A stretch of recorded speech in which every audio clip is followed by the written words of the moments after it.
first of all, let's start with Theresa May's comments saying that there isn't a direct correlation between falling police numbers and this spate of recent knife crimes. What's your take on that? Well, to be quite honest, I think my take and the take of the whole police community is one of almost disbelief that she could sort of say something like that. Back in 2010, when this government came into office, or the coalition government did, we were already near the bottom of the league table in terms of police per population ratios in Europe. We've now slumped to fourth from bottom. Now, how she can say that that doesn't somehow equate with not just the rising violent crime, but rising crime in general. And the fact is, Julia, you can commit a crime in this country now, and the odds are, even if it's a non-fatal stabbing, you will get away with it. That's a terrible indictment. Yeah, I got into trouble quite recently. I was a guest on the One Show, and we were talking about speeding offences, and there was an expensive camera set up with a policeman, and they spent 3 months catching motorists. And I made the mistake of saying I wanted my policeman out there on the streets doing other things, not just catching motorists. And of course, we must all agree that speeding is dangerous and reckless driving, etc. But I get the genuine feeling that we're in a crisis in this country right now, a policing crisis. Yeah, I think that's a good way of putting it. We've not just got a knife crime or a violent crime emergency. We have got, without doubt, an emergency in terms of policing for reasons I've just said. It's not just the violent crime, bad as that is, and we've seen that over the weekend. We've seen it, now for probably 4 or 5 years, this gradual increase in violent crime. The gangs really can do as they please. County lining is a major problem. And explain county lining to listeners, please. Yeah, this has been going on for years. County lining. It's where big city drug dealers set up shop in smaller towns around the country. Towns that you might historically have thought could be safe. Small villages where the stabbing incident happened this weekend. That's right, and the big city dealers tend to be more violent and basically push out the local dealers. What's really caused this subject to come to prominence is the fact that county line drug dealing now involves children, and that's become the real concern. But county lining has been going on, well, probably for at least 10 years. I actually had to go to Norwich Prison once from the Met because they had so many London prisoners in there, and that was in 2010, to give a talk to prison officers. So it's a problem that's been with us for some time, but one of many problems that policing has had to tackle with reducing numbers.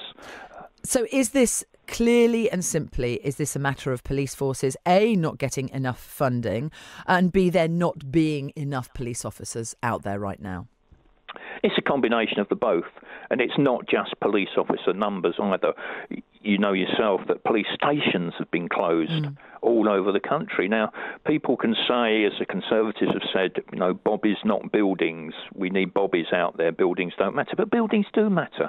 People need somewhere to go to, don't they? They want that sense, that feeling that there is somewhere for them to go and report their crimes in a safe place. Well, that's right, and it's this whole symbol of security. It gives security to an area. Policemen go out and police women go in and out of the police station all the time, be they going out on patrol or be they reporting for duty or leaving having completed their duty. It's a policing presence.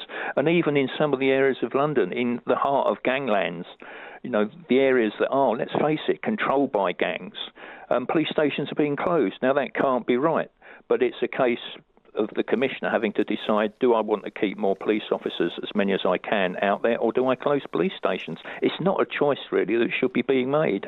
Is there a feeling amongst... Let's concentrate on the gang element of this knife crime epidemic. Is there a sense and a feeling that it's fine to carry a knife and you're not going to get stops and searched, you're not going to get caught, and therefore the consequences... There are no consequences for carrying a knife, and therefore that is partly one of the reasons for this increase in numbers. That's true. I mean, the Met have been working very hard. They've got this violent crime task force, as you will know, drawn, of course, from other duties, so other stuff isn't being done. But in August, for example, I've seen a graphic. They took off the streets as a result of stop and search 300 potentially lethal weapons, knives, samurai swords, guns. So they have been working quite hard. But is it enough? I don't think it is. I think there's a real problem now. You've got gangs. You've got, as a reaction to that, you've got some people, some individuals, young people feeling they're not safe from gangs, even though they're not gang members, so they carry knives.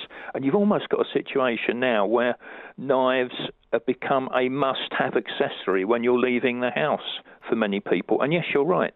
If people don't expect to be stopped and searched, they're more likely to carry those knives, and the result of that, as we've seen, can be absolutely catastrophic. You're retired now, Chris, but if I was to wave my magic wand and put you back in charge, what would you do to quell the knife epidemic, the gang culture that's out there? How do you tackle the young people who are feeling unsafe and, as you said, are carrying knives to try and protect themselves, which is clearly counterproductive? And how do you disperse these gangs? Well, it's very difficult because you haven't got the police numbers to do it. So it's back to numbers. You've got to get numbers back up there. Because community policing suffered. What I'd like to see on some of these areas, some of these estates where the gangs rule, as I said before, are community policing teams, dedicated, highly motivated police teams, safer neighbourhood teams as were, but they were basically done away with, to be out there visible for much of the day. At the moment, even community police officers who remain in post are often taken away for taskings to investigate crime, to replace response drivers who may have gone sick or may have taken leave. They're not actually out there being visible. And from a policing point of view, in the short term and the long term, that's what you need. In the long term, of course, we're talking about this health approach to gang crime and to knife crime. But Julia, back in 2011, I was reading it the other day, the government produced an almost identical report after the riots about dealing with violent crime and youth crime, saying the same things as they're saying again today. But then they proceeded to cut away all the things that would make it happen, all the social services, all the youth clubs, all the special needs education, mental health provision for children were all cut after this wonderful report they produced in 2011.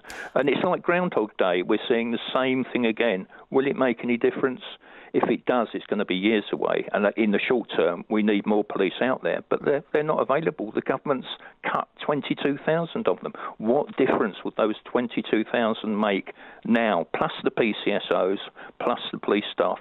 It has been a disaster. And this government, Theresa May, David Cameron, really, I mean, the phrase has been used time and time again on police social media. It sounds dramatic, but it's true.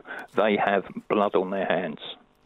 You touched there on some of the other elements that could help. Yes, visibility would help, having more policemen out on the streets. That's definitely going to improve the situation. What are some of the other techniques and tools that could be used to clean up the streets and make them safer? Well, I think, for a start, sentencing. I mean, some gang members do receive substantial sentences for committing very serious crimes, firearms crimes, serious stabbings where they do get arrested. But sentencing is an issue. But it can't just be sentencing alone, can it? No. There has to be an element of rehabilitation that goes into this, because Absolutely. if you just chuck them away and lock them away and chuck away the key, that's not going to help the problem when they come out in 2 years, 5 years, again, 3 months. But we're looking at the general degeneration, aren't we, really, of things like prisons, the probation service. That's the privatisation of the probation service, or part privatisation, has been a disaster, as the government now admits. We're looking at youth clubs. They've been closed down, hand over fist provision for young people. That's gone. As I said before, special needs education. There's a lot of talk about school exclusions, isn't there, at the moment? Now, that's fine, keep kids in school, but I used to teach years ago. If you ever tried to teach in a classroom where just one pupil doesn't want to be taught, that is a complete disaster area. But then they've shut down special units that will deal with very difficult pupils with mental health issues and so on. It's a whole combination of factors. They've been neglected one by one by this government. Social services, they're suffering as well. And as a result, what we've now got really is the perfect storm. And we're reaping the whirlwind of this perfect storm. And the things that the government have broken now have to be repaired, and repaired as quickly as possible. But it's not going to happen in the short term. A colleague of yours, Peter Blexley, has suggested that it's time to call in the army. Do you think that will help the police? Is this the assistance that's required?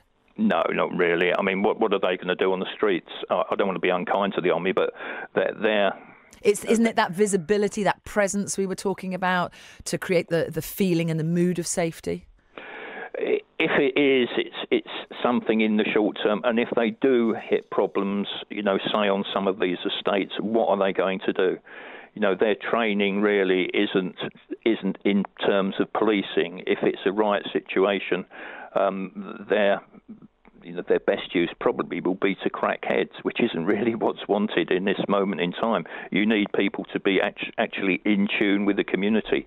If things do deteriorate, however, if for example, we get to the stage of 2011... With the riots, then I don't think there's going to be a lot of choice, to be quite honest, to bring the army up, because the police service, as it stands at the moment, and every police officer you speak to says the same, if we had riots on the scale of 2011, the police service would not be able to cope. And of course, who knows what could happen after Brexit, or it could be some other trigger that prompts rioting. But yeah, riots on the scale of 2011, we could well have to see the army out on the streets. Paddy has phoned in. He said knife crime is generational. It's not going away soon. It will be a problem that we're going to have to deal with. Other people that have sent in tweets as well. Julia Bradbury, the policeman on the phone, was obviously very biased and thus boring and irrelevant. Not sensational, he says Arthur. Just daft and embarrassing. Well, there you go. That's your point of view. Julia, as I said earlier today, the army is not a tool to enforce the law except in extreme or exceptional circumstances, so like terrorism and natural disasters, etc. Thank you for your calls. Thank you for your texts. On the line now, we've got Theresa Cave. Theresa's son Chris had his life cruelly taken away from him in a knife attack back in 2003. Since then, she's gone on to form the Chris Cave Foundation, which is dedicated to preventing and deterring young people from carrying a knife or a gun or committing violent crime in any shape or form. Good morning to you, Theresa. Good morning. Good morning. This must be a bit of a horror story that for you, that here we are again. You tragically lost your son in 2003. It's 2019 and we seem to be hearing the same stories and hearing a lot of the same rhetoric as well. You must be disheartened by what's happening right now. I am very disheartened, yes. It's happening over and over and over again. And I hate to say I told you so, but we warned the government in the press many years ago that this country will end up having a crisis on its hands if things hadn't been put in place then. There was no funding for organisations to go out and do the work like we do for free. There was no help. There was no contact. There was a lack of communication between everyone. And now there's so many organisations opening up around the country through mothers who have lost their children, who want to work, who want to help people, but there's still no help out there to get us to do the work. There's still no support for you? There's still no support. You have to fight for funding off the government. We've been going 16 years now. The R&K Foundation up in Wales, D. Edwards, has been going longer, 20 years. And we have never had any government funding whatsoever because they say that we are not in the hotspot. Everywhere in this country is a hotspot. It is now, isn't it? Yes. Has the right. Yeah, everyone has the right to be protected. Every child has the right to have a programme run and to be given the chance of help.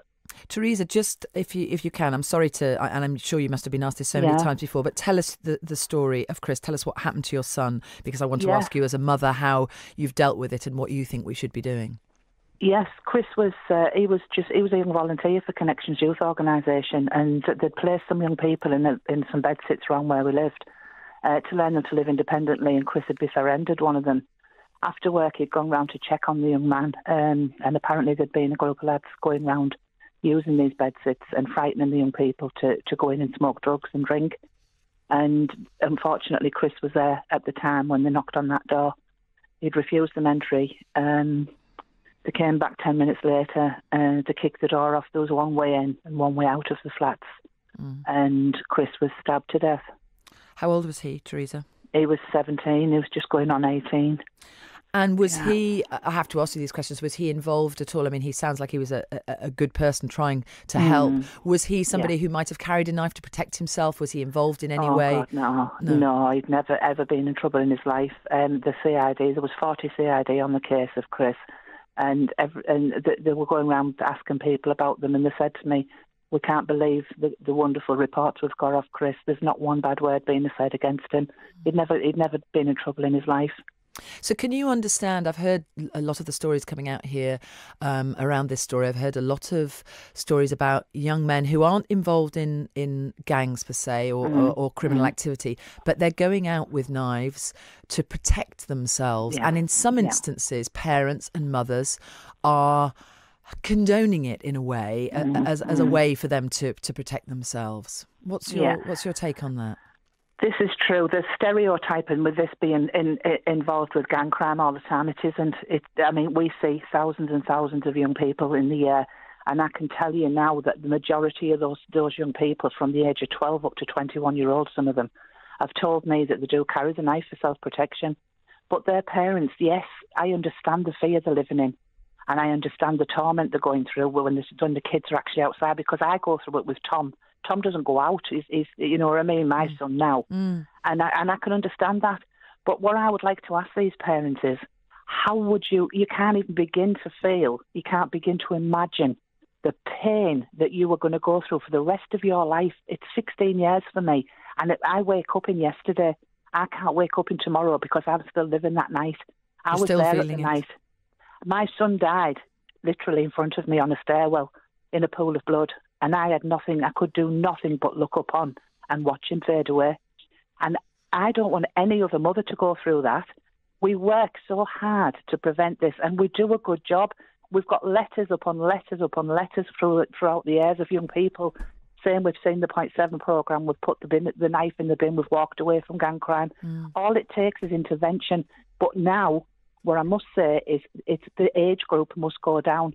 We must have early intervention from the age of 8 to 10, not the age of 12 to 15 or 21. Which is going to sound sound very frightening to a lot of people out there. Yes, yeah, it is, but it's fact. They've got to sit up and wake up and see. They could wake up in the morning and their son could be dead in a morgue, and all because they didn't stand up and say, "Look, we know you're frightened, but you mustn't carry that knife. You've got to put that knife away. You mustn't." They must not allow their children. Their children are their responsibility. They're minors. They are their parents' responsibility. We're talking, of course, about knife crime, the epidemic that seems to be bursting across the country right now. And I'm on the line still with Theresa Cave, whose son Chris was stabbed back in 2003 and sadly lost his life. Theresa, we were talking about how parents can deal with this situation and children carrying knives to protect themselves. And you were saying that we should be focusing our attention on much younger children now to try and deal with this issue. Yeah, absolutely. The children that are carrying knives, like I said, the majority of them come to us, and the first question we ask them is, why do you carry a knife? And the first thing they say is for protection. Now, then we ask these young children, what would you do if you were in a situation where you had to pull out that knife through fear or through sheer panic or fright of anything? What would you do? And do you know what they say? I don't know. And I said, in that split second, you don't know. That knife will be taken off you by someone who will use it again, and you've lost your life, all because you carried this knife. Thinking that they're protecting themselves. It's the argument against carrying a gun in the States, isn't it? Everybody thinks carrying a gun is going to make them much safer. Yeah, it's wrong. It isn't. It's not right. They need educating. These young people, now primary schools, I've been asked just lately by a lot of primary schools, do you do programmes in primary schools? We've made games. We've made a board game, a safety board game for primary schools, because obviously you can't show primary school children the effect that we show in 0.7 because it's very graphic. Yes. But primary school children need to be spoken to. They need to learn the dangers, the consequences, and the ripple effect of carrying knives and weapons. I mean, there was 2 young children, just for a quick example, in the playground, and my colleague Alan Hancock, who made 0.7, was there when he was a police officer. And 0.7 is the name of the game. Yeah, it's 0.7 is the name of the anti-knife crime programme we run. Yeah. And we call it 0.7 because it takes the police 0.7 of a second to decipher whether the gun is real or fake before they shoot to disarm that child. And so this is a hard-hitting title to go with the programme. Yeah, that's a very sobering thought, isn't it? Yeah. But we saw, I mean, Alan himself come to me and he said, Theresa, I couldn't believe it. He said 2 young children, he said about 7-year-old, were running around with they'd sharpened 2 sticks and they were stabbing each other with a stick, said they were playing Buffy the Vampire Slayer.